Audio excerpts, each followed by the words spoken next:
Hey, what's up, Raider Nation? So obviously we've heard about the running back situation. Ashton Jeanty happy with what's transpired with the additions to the offensive line.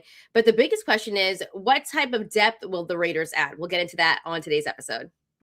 And the conversations about Maxx Crosby, they just won't go away. When do we expect that conversation to die down? Do we expect that conversation to die down? That plus more on the Raider Squad Show. Let's get it. Raider Nation, it's time. This is the Raiders Squad. Everything Las Vegas Raiders every week. Covering all the big hits and game-changing plays from the Death Star in the desert. The way only the Locked On Podcast Network can. Commitment to excellence starts here. The Raiders Squad Show starts now. Hey, what's up, Raider Nation? Remember, if you like the content, make sure to hit that like and subscribe button. You can also follow us on our social media channels. You'll see in the description below, or also even on the screen if you're watching this on YouTube, the ways that you can connect with us. We're also on the audio side, wherever you find your shows, Apple Podcasts, Spotify, we're there too. We just want to say thank you so much for rocking out with the Squad Show. Also, Locked On Raiders. The channel has grown so much, especially on YouTube. So quick shout out to Ari, because he's really built that and made everything extremely smooth. When I started the Squad Show, everything was set up. So shout out to Ari, because he made that really, really easy. And once again, this is an interactive show, Raider Nation, we're all fam here. So remember, if you got questions and comments, drop them into the chat if you're watching this on YouTube, or you can hit us up on Twitter, or even reach out to us on YouTube at a later time. And we may be able to get to some of those questions and comments on another episode. And we will be doing that in the fourth and final segment. Now, Big Link might make an appearance. We're going to let you know he might make an appearance today. So if he does, he'll be on the show. Coming up also on the show, we're going to talk about the wide receiver room, because so many questions about where the Raiders could go with that second round pick. Are they going to go offense? Are they going to go defense? But we got to talk about the wide receiver room and just the pieces that they have. And obviously the Maxx Crosby saga will not stop. It continues. And it sounds like the Raiders are still getting calls. We're going to talk about that as well. But obviously, we got to start off with the latest news, Q. And I think, the biggest news, and we knew this would happen, obviously, is the Raiders scheduling a visit with Mendoza. And that was something that Adam Schefter had tweeted, that the Vegas Raiders are set to host quarterback Fernando Mendoza on a top 30 visit within the next couple of weeks. So his pro day is on April 1st. And that's obviously the final evaluation before the draft process. But we always talk about how close the draft is. We are less than a month away, Q. It's come so fast. But just your thoughts on them scheduling a visit. And then also for, because I know there was some diehard fans that watch this show and Locked On Raiders as well. But there's also some new fans that, like to get their content as well. So if they're hearing for the first time what this visit could kind of, contain for a guy like Fernando Mendoza, what is that kind of like?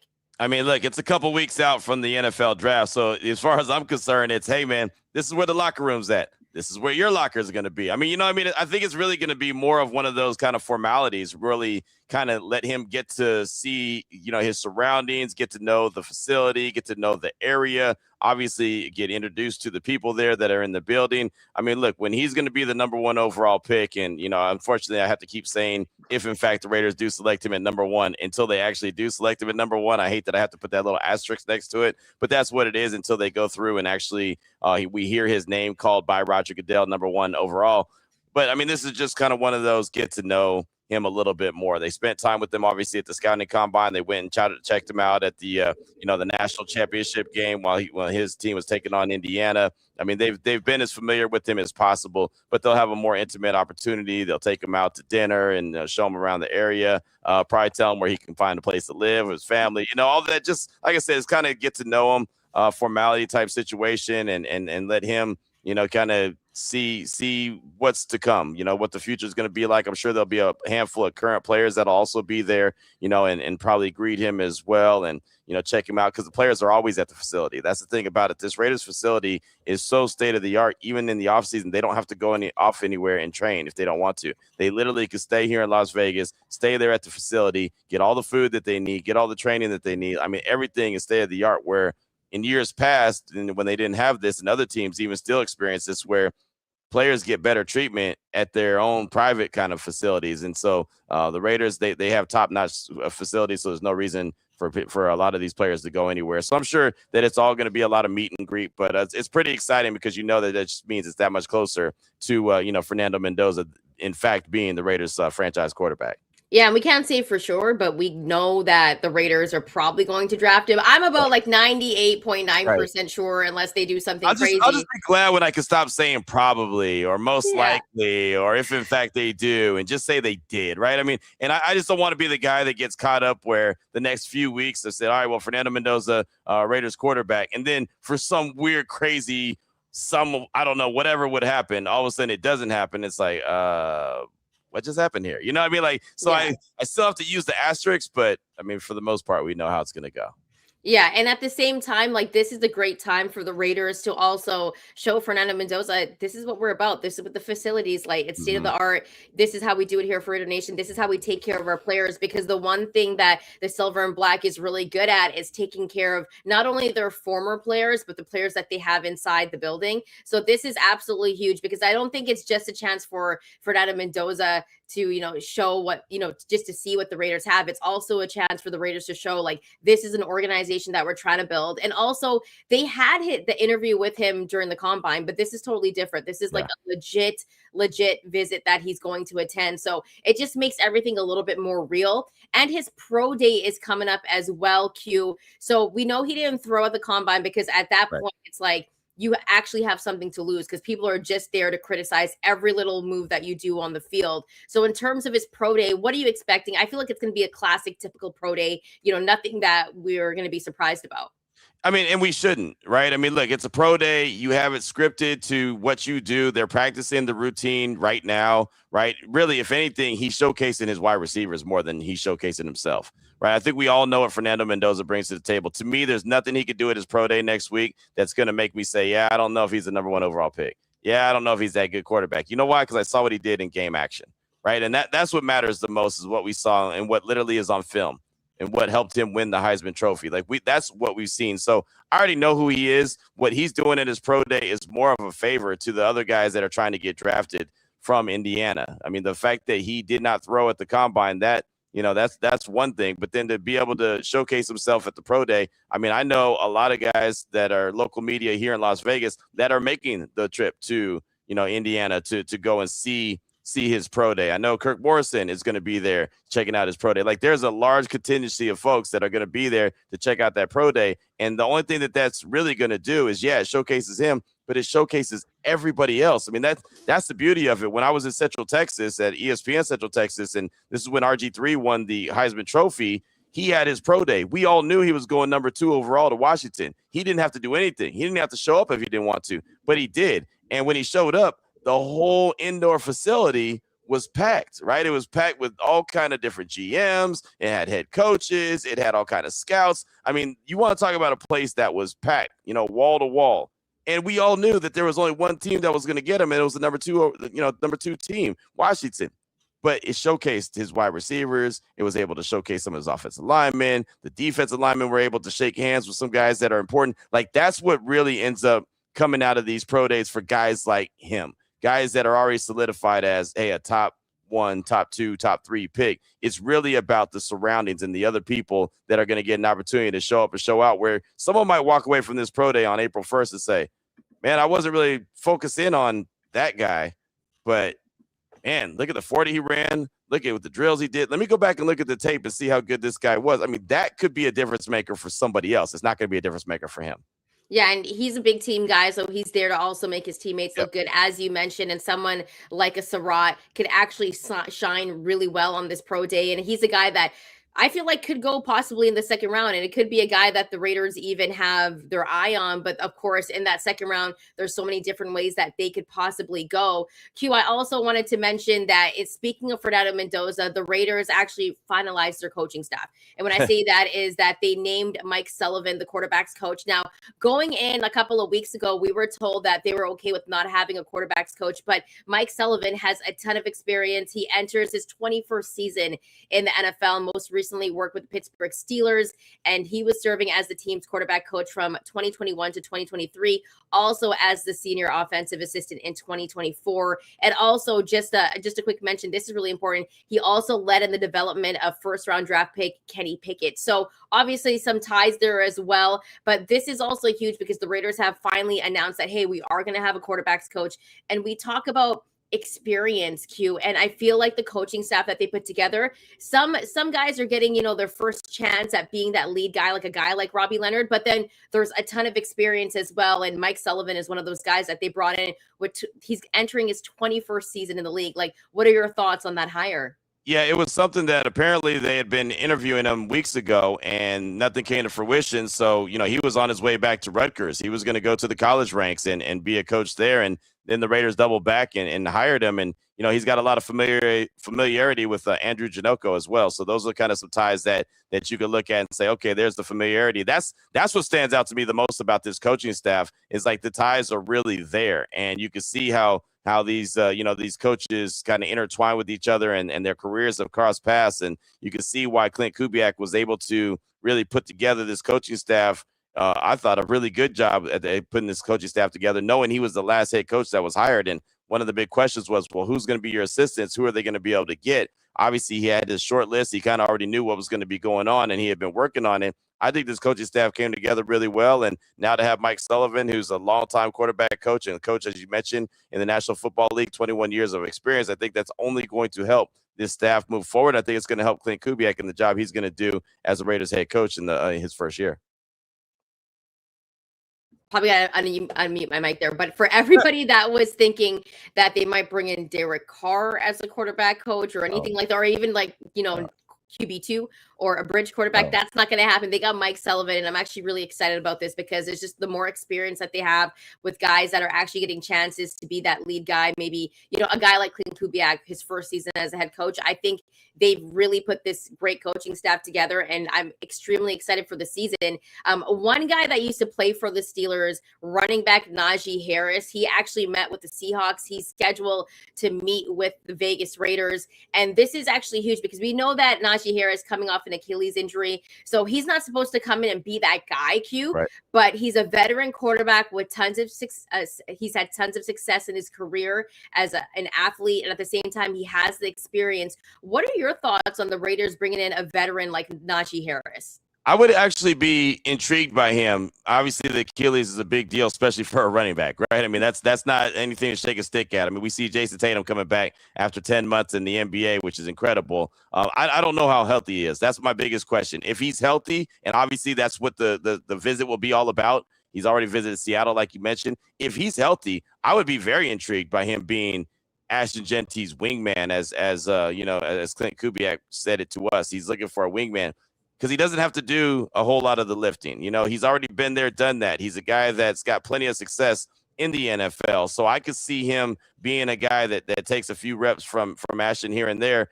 And I can still see the Raiders addressing the running back position in the draft. Like, I don't think that Naji Harris would stop them from saying that they want to bring in another running back as well, because he's not a guy that's going to be around for a long time. He'd probably be a cheap 1-year deal. I'd be fine with that. And when that report came out yesterday that he was going to be visiting the Raiders, and I said basically the same thing on Twitter, like, yeah, I'd be cool with that if he's healthy. And, someone hit me and was like, well, I'd rather have Alvin Kamara. And I was like, yeah, that's great. But Alvin Kamara's under contract with the Saints. So you're telling me that you're going to trade for a wingman? You're going to pay a wingman a little bit more when you could sign a guy that's a veteran for cheap, or you could just go draft a guy? Like, to me, I get, Madden, and I get, fantasy football and just putting whoever you want on a roster and thinking it makes sense. But, all this speculation about even going back to Derek Carr, not to try to bring him up, but it's like, oh man, he'd be a great number 2 quarterback. He's literally under contract with another team. Why would you trade? Why would you give up?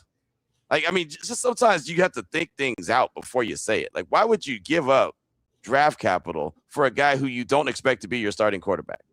You know what I mean? Yeah. Like, it was one thing when the Raiders gave up draft capital for Geno Smith, and we all said, okay, well, he'll be the quarterback for the next couple of years until they find their franchise quarterback. That made somewhat sense, but making a trade for a backup quarterback, making a trade for a number 2 running back, making a trade for, just for the sake of making trade because a guy has a name doesn't make any sense. So now you fast forward to Najee Harris. If he comes into the facility and he's healthy and he looks like he can go and he could spell Ashton Genty, cool. He's also a guy that's been there, done that. He knows the history of the Raiders. He's a Bay Area dude through and through, right? I still remember the conversation I had with him at the Pro Bowl when it was here in Vegas, and we were at the Las Vegas ballpark, and he saw my jacket. It said Raider Nation Radio 920, and he said, man, Raiders are Oakland Raiders, not the Las Vegas. It was funny. It was a funny back and forth because he's a Bay Area native through and through, right? Pittsburgh, California, Oakland, California, right? I mean, he's that guy. So he understands it. So I would have no problem if they brought him in on a 1-year deal if healthy. Again, that's going to be the biggest key is coming back from that Achilles and what can he provide to the team.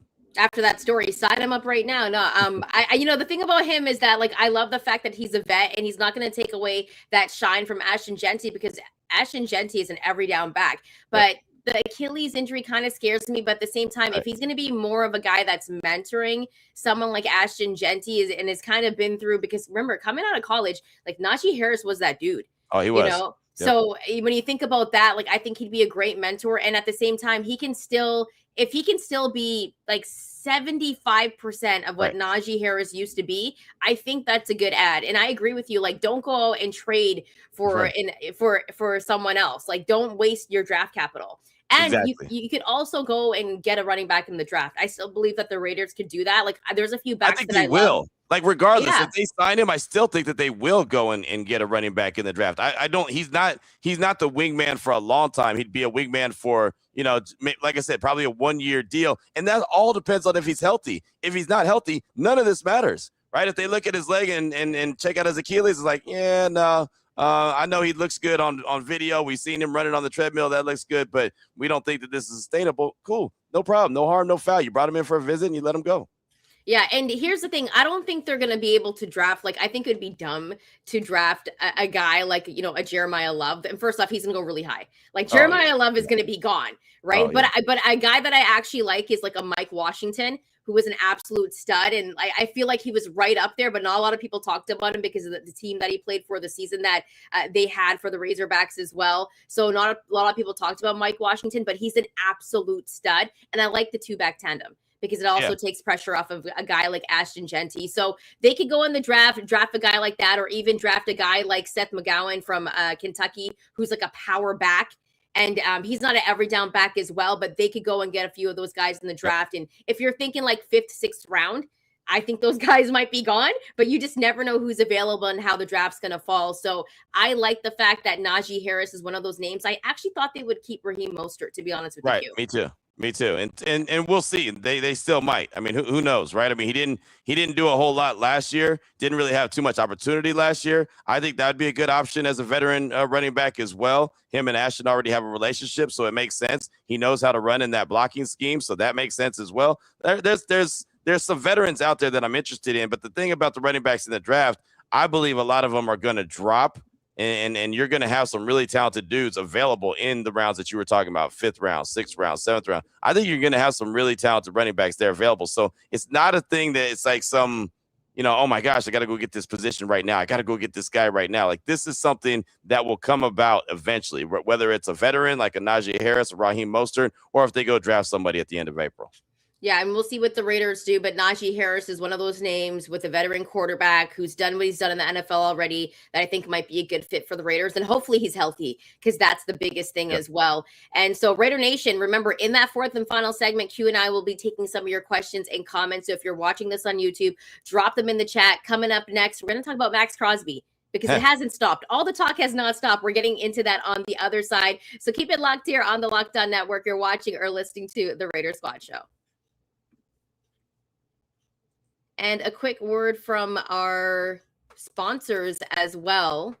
So just a quick word, shout out to our sponsors, because without them, we're not able to do this show. So what if sports were traded like markets? Now you can put your sports IQ to work in real time with Robinhood prediction markets. It's not you against the house. It's you participating in a live market. You can buy or sell your positions live all game long. Use your sports knowledge in the moments that matter. Robinhood prediction markets changes the game. It's people moving with the action. So when momentum shifts, you can move with it. I always knew the game, but never had a dynamic way to apply that knowledge now can actually take part live in a market powered by people. You're no longer just a spectator, play-by-play. You decide. Trade every play with Robinhood, now available across the U.S. Download the Robin app to begin.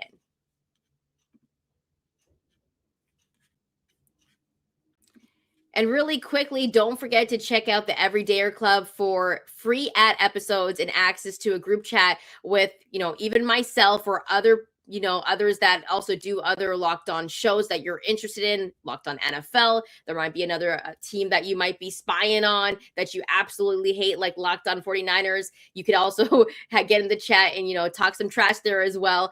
Tap the link in the show notes or go to the website. All right, welcome back, Raider Nation. If you like the content, make sure to hit that like and subscribe button. We just want to say thank you so much for rocking out with the show. The Locked On Network is the #1 sports podcasting network, so we do appreciate you. And keep in mind that in that final segment, Q and I will be taking some of your questions and comments, so please drop them into the chat.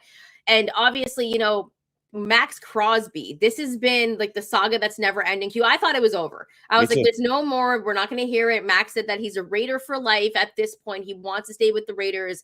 We heard what he said on his podcast, The Rush, about his Baltimore experience. And I thought that was all in the rear view. And there has been reports, and NBC was talking about this on their show as well. And they said that Ryan McFadden had reported that the Raiders are still getting calls about Maxx Crosby. Are you surprised about this, Q, especially after his value has dropped? No, I'm not surprised at all that they're still getting calls. I'm just interested to see where this thing goes. Look, Maxx Crosby's name's going to get calls all the time, right? Because there's going to be teams that are going to look and say, hey, we can make our team that much better. And what are they doing? They already showed a willingness to trade him. So, let's go ahead and give the call and see what happens. I'm intrigued to see how this thing plays out, right? Because I've been firm in the belief that nothing will come to fruition until at least the trade deadline. Then maybe a team really, revisits this and says, hey, let's go get this guy. Let's, we're playing really well. We're one edge rusher away from being, you insert whatever, right? And so I can see a team doing that. But now you're starting to hear conversations about, well, this could be like a draft day trade or a day, right before the draft. Maybe that could be a scenario. I honestly don't think Max wants to go anywhere. I honestly don't think that the Raiders want to trade him at this stage of the game. I really don't think that they do. I think that they're comfortable with him being there.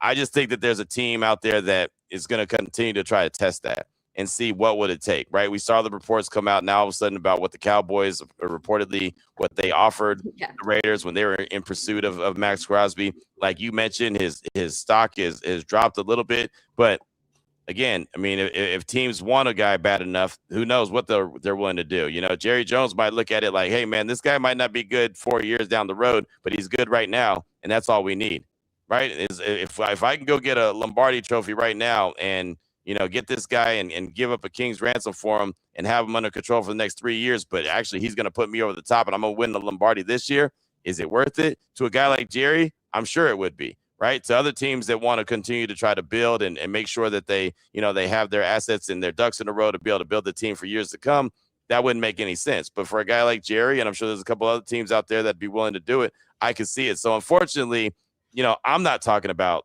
this Maxx Crosby situation. You're not talking about it, on the regular, like bringing it up, but it is a conversation just, and the only reason we're talking about it is just kind of letting Raider Nation know that it's a conversation that you're going to continue to hear. You're going to continue to hear that name, Maxx Crosby, and if there's a team out there that can trade for him. Unfortunately, when you have a player as good as him and the situation just played out the way it did in real life, in real time in front of us, where he was literally gone and then he's back, it's just going to happen like that, unfortunately. Yeah, I'm actually not surprised because now his value is dropped. And I'm thinking before the draft, if there's going to be even more calls about Maxx Crosby, because, you talked about what the Dallas Cowboys had offered. And Q, I thought their offer wasn't bad at all. But when you're thinking, good. Yeah, it was a solid offer. And you talk about Jerry Jones and the Dallas Cowboys. And this is what's really important about what you said. Max is 29 years old. And you're thinking, if you're a team with a window, every team has a window, whether that's 2 years or 3 years, but you have to win in that particular window, which was why I didn't understand why Baltimore did what they did and why it makes it even more shady. Because it's like, if you're thinking about long term, well, you're not really getting Max for like year 6 and 5. Right. You're getting him for like 2 to 4 years. You're trying to get the best Maxx Crosby. Like, he's not Jason Witten. Right. He plays defensive end. He's the edge rusher, right? He's not. We don't know how he's going to look when he's 38. Is he even going to be in the league at that time? Right. So it's like that's also the interesting factor is Max's health. But I do think a team like the Dallas Cowboys might try to make a splash because their offer was not really bad, as Q said. And one of them was their second offer was a first-round pick and a third-round pick. And their final offer, which was the strongest offer, was their first-round pick, which was the 12th overall pick, and a second-round future pick, which I actually don't think was bad. And in their first offer, they offered the 20th overall pick and one of their defensive tackles. And their defensive tackle was a really good one. They ended up trading him, Ziggy. I always say his name wrong. I got him. That's why I didn't say it. But Q, we got some. They traded him to San Francisco for a third-round pick. So I mean, he's actually a really good player as well. So that wouldn't have been a bad offer either. But they did give, I thought, pretty good offers. 3 strong offers. And I also respect John Spytek for saying, yeah, it's not enough. Yeah, like you want that guy, that's not enough. So for him holding out, and that just kind of shows you how badly, and I say this in air quote, they wanted to trade him. If they wanted to trade him, they probably would have taken one of those offers from the Cowboys, right? They got an offer on the table. Boom, let's go and get it. They held out for the best offer possible. 2 1s from Baltimore was great, right? And obviously we know how it all played out. So that's why I think that they're not really in a sense, they don't have a sense of urgency to trade him, but they've shown their willingness to trade him. So if something comes up, if a big offer comes up, obviously they would be willing to trade him because they've shown that they have been already.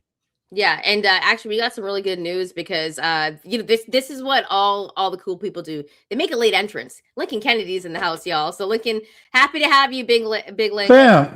No, hold on. Let me turn my mic on. Okay. You on? Let me just say this. Bam. I'm sorry. I'm dealing with some internet issues. I've got some construction going on in my house, around my house. So I apologize for my late tardiness. I don't like to do this. You know me.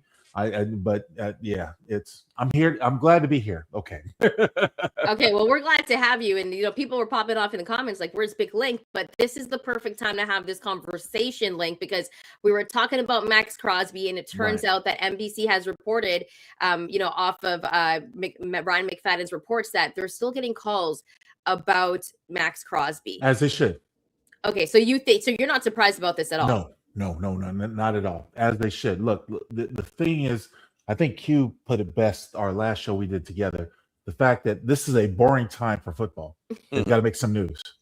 There's got to be something that's going on, right? And so I don't mind the Raiders entertaining the idea about moving Maxx Crosby. I don't want to see him go. I want him to stay a Raider, but you have to entertain the ideas. And so when you have a downtime like this is going to be the news headlines. This is going to be what people are talking about. You're going to have your phone calls. John Spytek is going to take those phone calls, as he should. Listen to everything. Yep. There's not going to be anything that is as gratifying as the Baltimore deal. Yeah, right. I do believe that. I understand that. But we've all said and we've all talked about the fact that this is not going to be a deal that's going to be entertained until you get closer to the draft, because you have to pass physical. Yep. I don't believe Maxx will pass physical. No. If we brought him in today, I don't think he could pass a physical till around June. To be honest with you, I think it'll be around June, which will obviously be past the draft. Yeah. I mean, very well. So if you're going to do this, and I don't see many teams doing this. I don't see really any team doing this. To be honest with you. If you're going to do it from that satisfaction, then what are we talking about? Mm-hmm. Maxx is going to be a Raider. So my question to you is, and Q, we'll go with you first on this one, because Link mentioned it, like you're not going to get that same value that you got for the Ravens because Maxx's value isn't the same. You don't believe he'll be able to pass a physical until June. We talked about what the Cowboys offered. They actually gave a really good offer to the Raiders. So if you're the Raiders now, like what is a good offer for Maxx at this point? I mean, if it's me, 2 1s is a good offer. Yeah. You know what I mean? Like that's where I'm starting. I'm serious. I mean, that's where you start at, because they're going to try to lowball you. So that's why I don't think anything's going to happen until after the draft. I think if there's going to be a move that's going to be made, and that's a big if, it'll be closer to the trade deadline. So you have a handful of games under his belt. You see what he's already done, regardless if the Raiders are playing well or they're not playing well. And also, if you look up Maxx Crosby's got 5 or 6 sacks by coming up towards the trade deadline. There's a team out there guaranteed that's going to say, we need that guy right now to put us over the top. And that's when you could build that stock back up. That's how he can help build that stock back up as well, by going out there balling and showing what he can do, right? I mean, the truth of the matter is there's only so many guys that can get to the quarterback like Maxx Crosby can. And if you're a team that believes that you are one Maxx Crosby away from hoisting the Lombardi, honestly, if I'm a GM of a team and my coach says, look, man, we're really good, but we have a hole there. We need 98. Go get them. And if I have to give up a king's ransom, similar to what the Rams were willing to do, I'm willing to do it if I think that I can get that Lombardi. So I'm going to go, and I don't want to give up 2 firsts, but I might give up a first and a second, or I might give up a first and a conditional second. You know what I mean? Like, I might be willing to give up a little bit more because I see my window, which is very small in the NFL, is right there. And 98 can help me get over the top. That's when you can get more value than you would get like right now for Maxx Crosby. You know, when the Rams traded their quarterback position, when they traded, you know, for what they did to bring their quarterback in, they knew right then and there that Sean McVay said, this is a quarterback who's going to put us over the top. They ended up winning a Super Bowl. And they ended up going all the way to the championship and winning a Super Bowl. Now, fast forward to where they are right now. Look, the Rams don't believe in building through the draft. They've shown that they've traded a lot of their picks away because they want to win right now. I get it. I understand it. That's the type of what Q mentioned is the type of deal that the Raiders need to have. Yep. And before you give away a star player, that's just plain. And there's simple. teams that will do it. Trust and believe that. Yeah, absolutely, without a doubt. We've seen it. But are the Raiders prepared to give away Maxx Crosby, an impact player like himself, for just pennies? No. Yeah. No. And they shouldn't. And that's what they proved, right? They proved that they weren't just willing to bargain shop. Hey, if you want him, I mean, put a ring on it, right? Yeah. Don't. You're not going to date him, right? If you want him, put a ring on it. Go 2 first-round picks. Baltimore finally was ready to ante up and give it up, and they did. And again, the only reason I think that they didn't is because, again, trying to win a championship, all the players that they lost, they looked up, and Maxx Crosby probably looked like Will Smith in that old meme where he's standing in Aunt living room with nobody around. Like, where's everybody at? True story, right? Yeah. Okay, you guys both talked about how teams may be interested. We mentioned the Cowboys. I think the Cowboys are always one of those teams that are able to make like ridiculous deals when they want to, because Jerry's like, I'm down for this. But what other teams do you think may be interested? I remember a couple of weeks ago, you were on vacation. I sent Q this random fake tweet, and it was like Maxx Crosby for AJ Brown.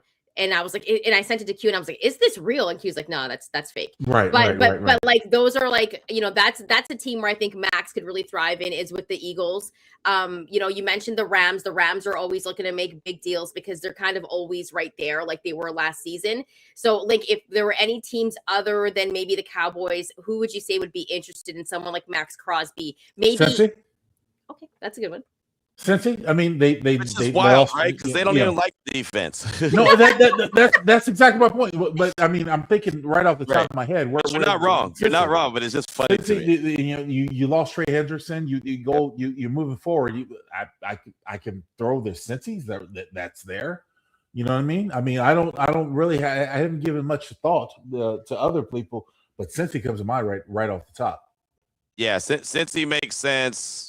Even though it doesn't make sense, but it does. The Rams make sense. That to me is a good one. I'm trying to think who else would be good. What about the Patriots? Because like I know they were rumored because Mike Vrabel and obviously Maxx Crosby have those ties. Deal? Do you think the Patriots? I don't think they would make that deal. I don't think they'd give up a king's ransom. I don't think they would. I don't think they'd do that. The Eagles do make sense. But I don't know if I'm picking up the phone if Howie Roseman's calling, because, man, he's in his bag right now. Howie Roseman's doing such a good job as that GM of that team. I don't know if I want to pick up the phone if he's calling in. I know that the Raiders don't want A.J. Brown in return. So that would be draft capital as opposed to wide receiver trade. The only other team that I can think of that comes to immediate mind is maybe Miami trying to make a splash after everything they lost.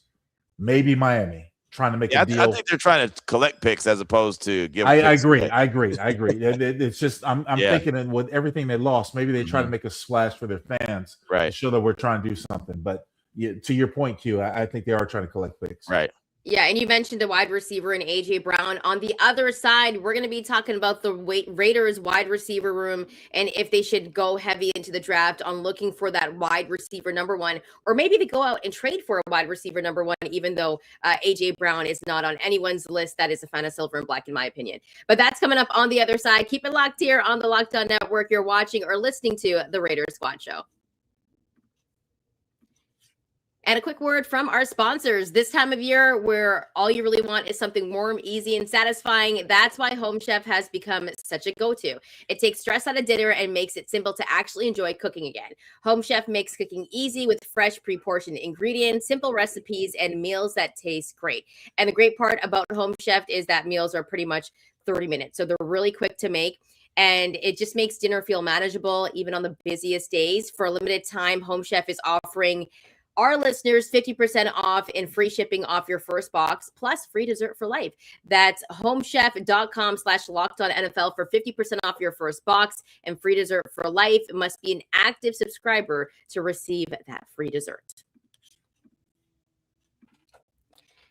All right, welcome back, Raider Nation. Remember, if you like the content, make sure to hit that like and subscribe button. And we just want to say thank you so much for rocking out with us. In that final segment, Link and Q are going to be taking some of your questions and comments. So if you have any questions or comments for Q and Link, please drop them in the chat right now. If you're listening to this, you can always hit us up, at another time. You can DM us on Twitter with the question, or just drop them on YouTube, and we may be able to get to it at another episode. All right, so let's talk about the wide receiver room. We mentioned AJ Brown, and right now I think a lot of eyes are on the young receivers. And one guy that I really like that they brought in is a Vegas guy, a Bishop Gorman guy, Jalen Nailor. They called him Speedy. We knew what he did in college already. He's a quick guy, and I think he's going to thrive in a Clint Kubiak system.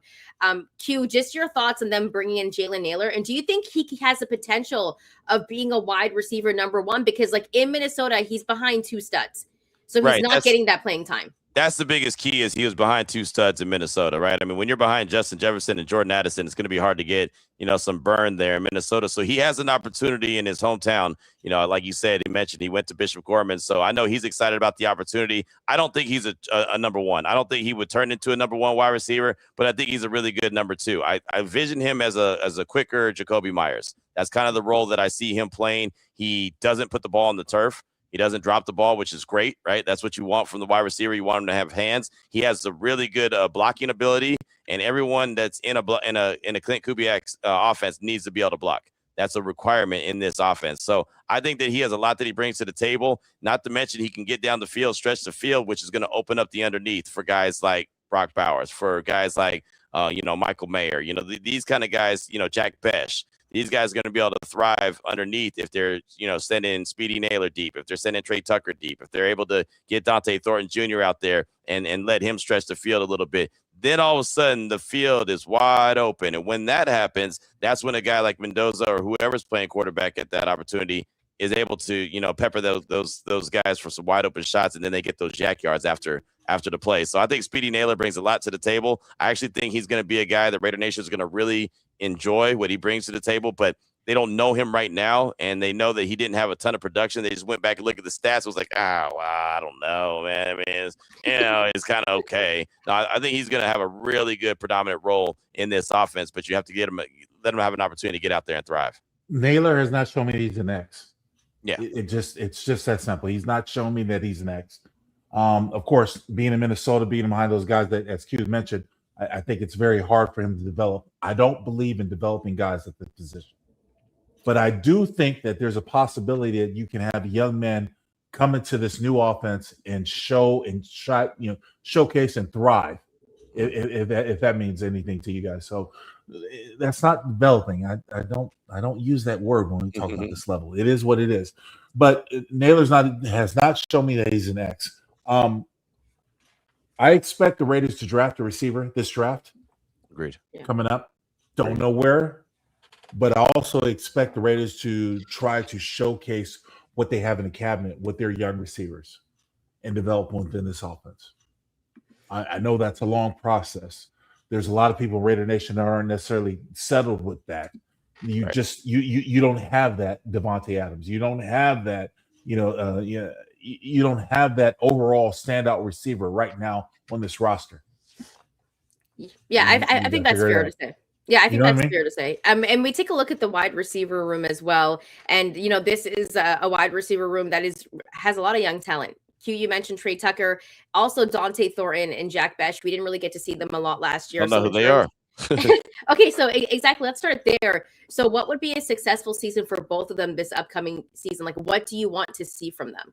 I want to see who they are, to be honest. For I sure. can't put a number on it. I just want to see what they plan on being, right? And I want to see how the Raiders plan on using them. Last year, it's hard to judge anybody by what we saw last year because it was so all over the place. But I know Jack Bech. I talk to him, quite often in the locker room. I know what he can bring to the table. I know what he wants to bring to the table. We have to see him do it now. I think when he was drafted, I think everyone said, "Oh, that's Jacoby Myers' replacement." I think everybody said that.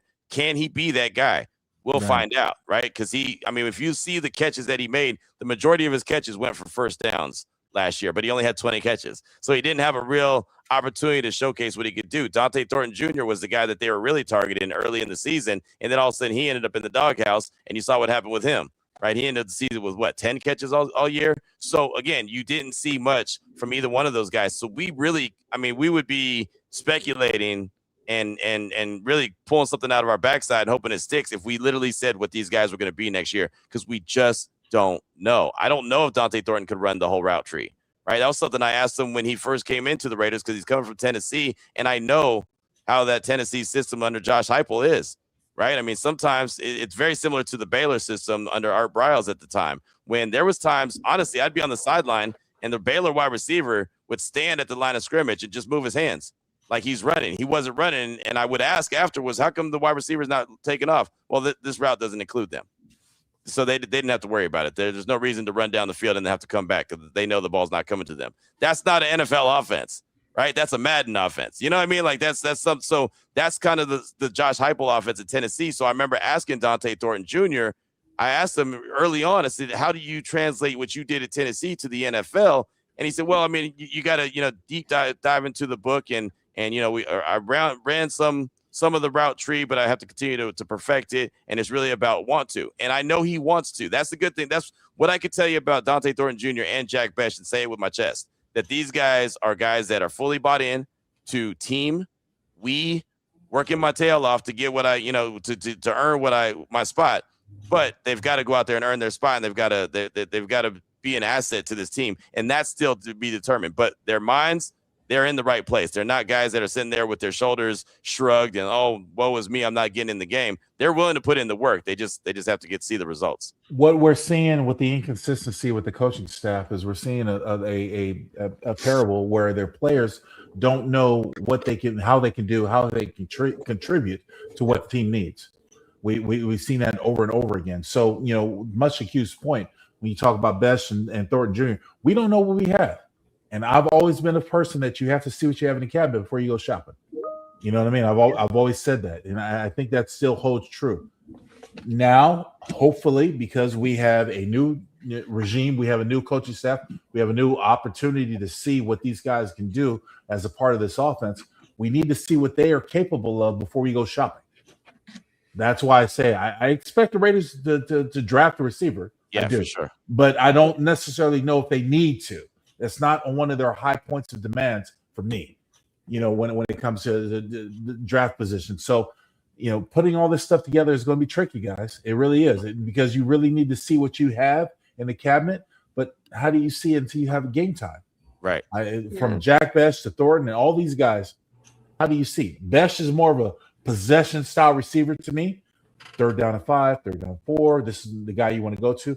But he's not a true possession receiver. He's not a slot receiver. He's not one of those inside guys where I think you have more room to play around with. So it's still dealing with the faculty that you have on staff right now, dealing with the players that you have in your repertoire rather than looking outside. You know what I mean?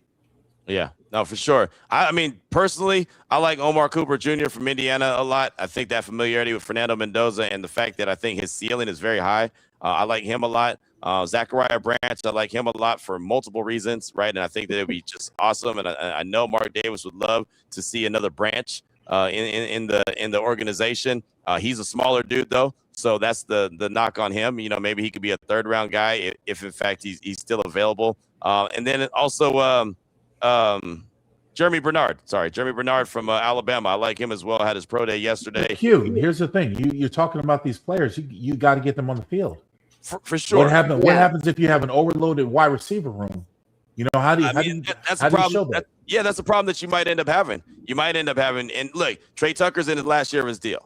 Yeah, true story. Michael Mayer's in the last year of his deal. True right? story. I mean, those are a couple guys there. And you know, Speedy Nailor is a guy that they have a plan for because they just gave him a 3-year deal. But when you start looking at it, then okay, you know, maybe a crowded room. Yeah, it's very crowded, very crowded. But I think that's better to have a crowded room than have a need look up and say, hey, man, there's not enough talent there. Again, they're trying to set up their quarterback for the future to have as many weapons around him as possible to set him up for success. So I just think that at some point they're going to address it. I just don't know when. There's only one ball. Oh, they're going to throw 2 out there, man. New rules. No, there's one ball. There's only one ball. One quarterback, one offensive line, one center. There's only one ball. There's only one ball. Everybody can't catch it. Everybody can't showcase it. Everybody, no matter how you true, there's only one football. Yep. Yeah, and you know it's kind of interesting because you listed off a bunch of great wide receivers in the draft. I really like Denzel Boston. I think he's going to be gone before the 3rd round. And the big question is, are the Raiders going to go offense or defense with that 2nd-round pick? I think they have to go defense. So I think if Zachariah Branch is, I don't think there's any direction that they have to go. I think they have to go and they have to go defense. Q. I think they have to go and just get a starter. They have to go defense. It has to be defense. Okay. I mean, we already come to the understanding that Fernando Mendoza is going to be a 1st-round pick. Right. You've got 1 pick in the 1st round right now, but the second you have to go defense. What would be there are too many holes? What would be the position that you address on defense? Defensive line. Yeah. Okay. I think that there's or secondary or corner. If you have a viable pick at corner, but it has to be defense to me. That's my understanding.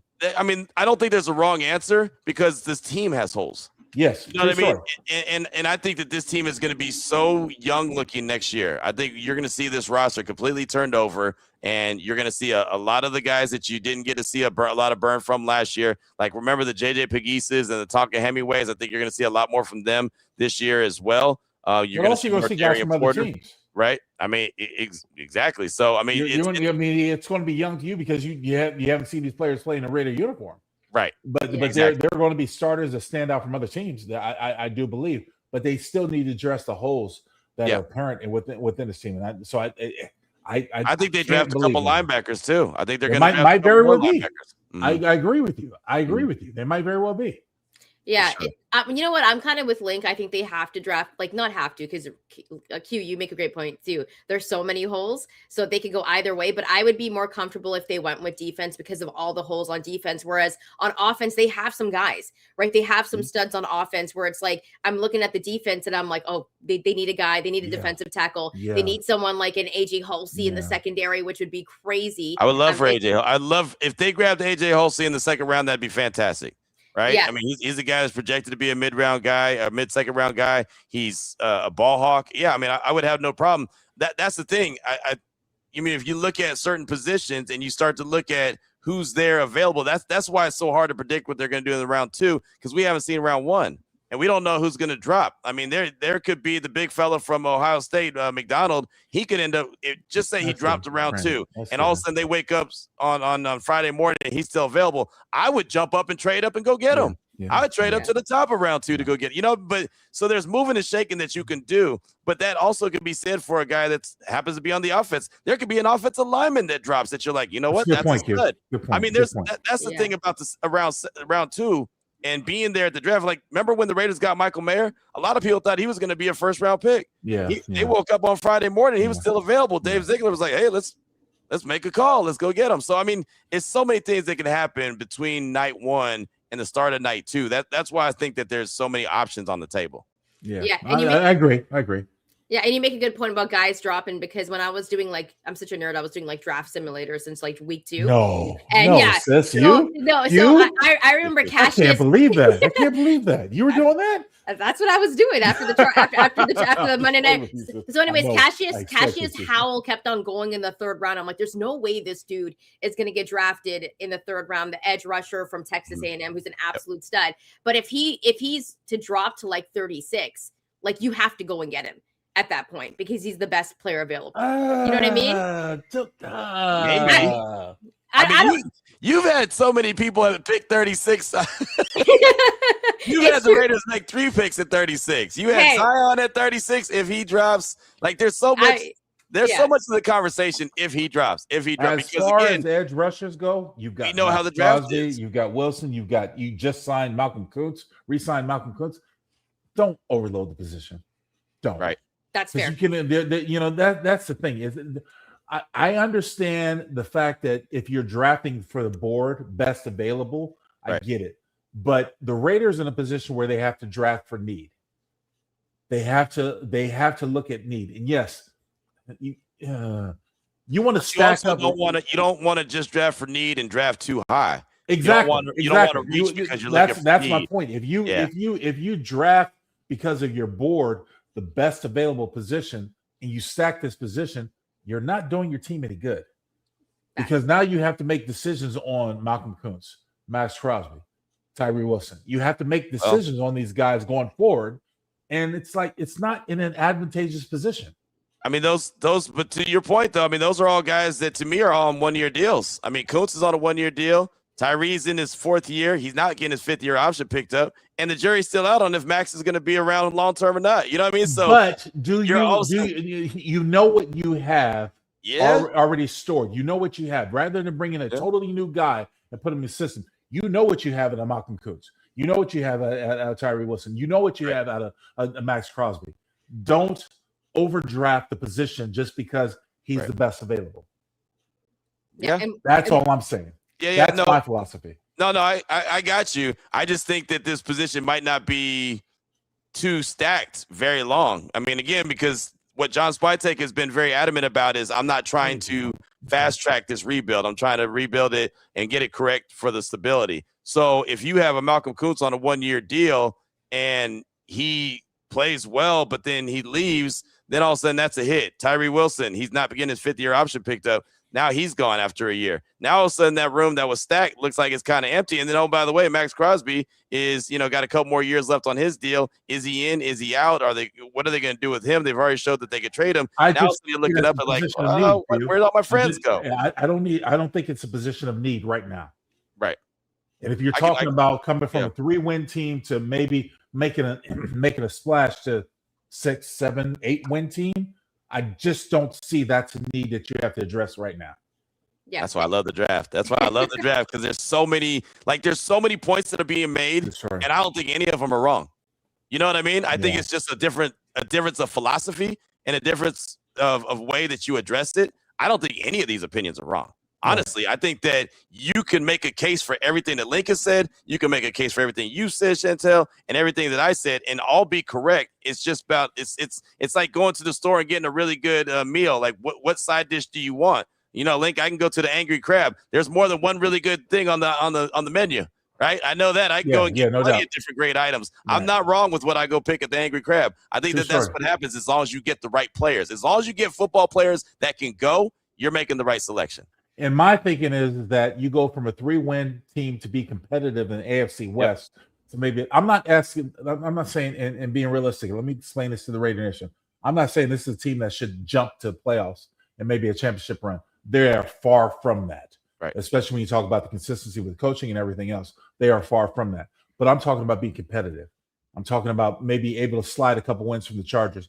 Maybe get a win from the Chiefs, maybe able to get a win, from the Broncos. I'm talking about that 6, 7, 8 wins style of team, possibly challenge for, a Raider, a playoff spot, but they're not there yet. There's so many holes they need to fill.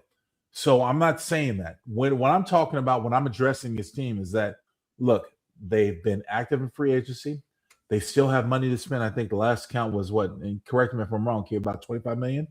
Yeah, it's like $12 million realistic money, though. 12. Okay. All right. Yeah. So I'm sorry, misspoke it. $12 million. They're still able to do more, but they've been active in free agency. Yep. They're going to be active in the draft. put the team together, show some consistency with the coaching staff and the ideology of what they want to run. I'm looking forward to that. That's where I am. And as far as seeing the holes that are on this team, they're blaring. Secondary, defensive line. There's if you address the offense, they've got a fullback, so I'm not worried about that. They've got tight ends. I'm thinking about they fix the offensive line. There are things that they're working on still, and still work in progress. Play your young guys, see what you have. That's why I'm saying they're probably about a 6, 7, 8 win team. Yeah, probably at best. Yeah, and with that second round pick, there's going to be a huge debate up until the draft. But absolutely, without doubt. But coming up on the other side, we're going to be taking some of your questions and comments. So get them in the chat right now if you're watching this on YouTube. We'll be right back. Keep it locked here on the Locked On Network. And a quick word from our sponsors. Welcome to the 5-Hour Energy Flavor Draft with 18 flavors to choose from, including new options like Confetti Craze, Fruity Rainbow, or Cotton Candy. There's something for everyone. The board is set, the flavors are ready, and I've got my number one pick for the 5-Hour Energy Draft. It has to be grape. I like everything grape. So if they've got a grape flavor, I'm on it. And of course, with 5-Hour Energy, the thing I love about it the most is that it gives you a boost and there's zero sugar. So you're not also going to have that crash as well. So 5-Hour Energy, that is definitely one of the things you can go to if you need a little bit of a boost. So you can find your new favorite player of 5-Hour Energy shots available online at 5hourenergy.com or at Amazon. Welcome back, Raider Nation. Remember, if you like the content, make sure to hit that like and subscribe button. And it's time for questions and comments. Let's go to Devin Smith really quickly. This is when we were having that conversation about Maxx Crosby. And he said, Jerry didn't want to pay for Micah, but is willing to pay for Max. How smart would that be for the Cowboys? We don't know if he's going to make an offer, right. But no, there was more to that than just didn't want to pay Micah. They didn't see eye to eye. Jerry, the one thing I know about Jerry Jones is he keeps all the players that he wants. All the players that he's tight with, he keeps. There was a rift between him and Micah Parsons pretty early on.